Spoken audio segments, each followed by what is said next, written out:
Ang saya ng mister ko dahil nabuntis ako, pero di niya alam na di siya ang ama ng pinagbubuntis ko. Hi, this is Era, Ate Ann. Kwento ko lang ang story ko. Ang sakit kasi sa dibdib kung hindi ko ito ma-share ito. Ganito kasi yon. I have a husband, kasal kami, super bait niya. Wala akong masabi, matagal na rin kami. 8 years na kaming nagsama, pero di kami makabuo ng baby kahit anong gawin namin. Ayokong tumanda na walang anak, gusto ko rin maranasan na magkaroon ng anak, maranasang mag-alaga ng baby, Ate Ann. At yun din ang gusto ng asawa ko. Madalas kaming mag-away ng husband ko dahil hindi kami makabuo ng baby. Madalas ganito sitwasyon namin, Ate Ann. Pero napag-usapan naman. Dumating din ako sa point na napagod ako, nagbago rin siya, Ate Ann. Lagi siyang umuuwing lasing at madalas madaling araw na kung umuwi.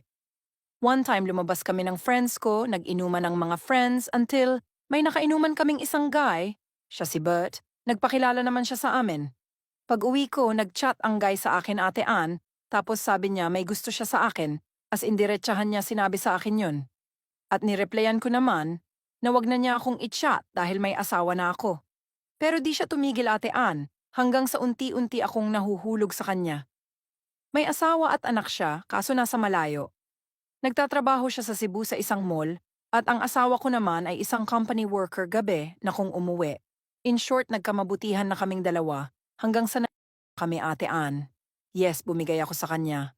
Ang nasa isip ko lang noon ay magpabuntis lang ako sa kanya, tapos aayawan ko na siya pag nabuntis na ako. Until di ko na malayan, nagmahal na pala ako ng hindi dapat. Ate Ann, nahanap ko sa kanya ang mga pagkukulang ng asawa ko. One day nakilala ko mga anak niya, sobrang bait sa akin. Pati asawa niya, Ate Ann, na-meet ko na din. Sobrang bait niya. Nagsisi ako sa ginawa ko. Gusto ko na siyang iwanan, Ate Ann. Pero huli na dahil nabuntis na niya ako. Samantala, sobrang saya ng asawa ko nung nalaman niya na buntis ako. Akala niya anak niya ang pinagbubuntis ko. Mas bumait at tumino asawa ko, Ate Ann, nung nalaman niyang buntis ako. Sinubukan kong makipaghiwalay sa guy na nakabuntis sa akin, Ate Ann, kaso ayaw niya. Bakit daw ako makipaghiwalay ngayon na alam niya na buntis ako? Gulong-gulo na ako, Ate Ann. Di ako makatulog. Nakukonsensya ako sa ginawa ko sa asawa ko. Di ko alam ano ang gagawin ko, mahal ko si Bert. Pero mahal ko rin asawa ko, Ate Ann. Feeling ko ang sama kung babae, kasi nagpabuntis ako sa iba. Ano po ba ang dapat kong gawin, Ate Ann, kasi nalilito na ako?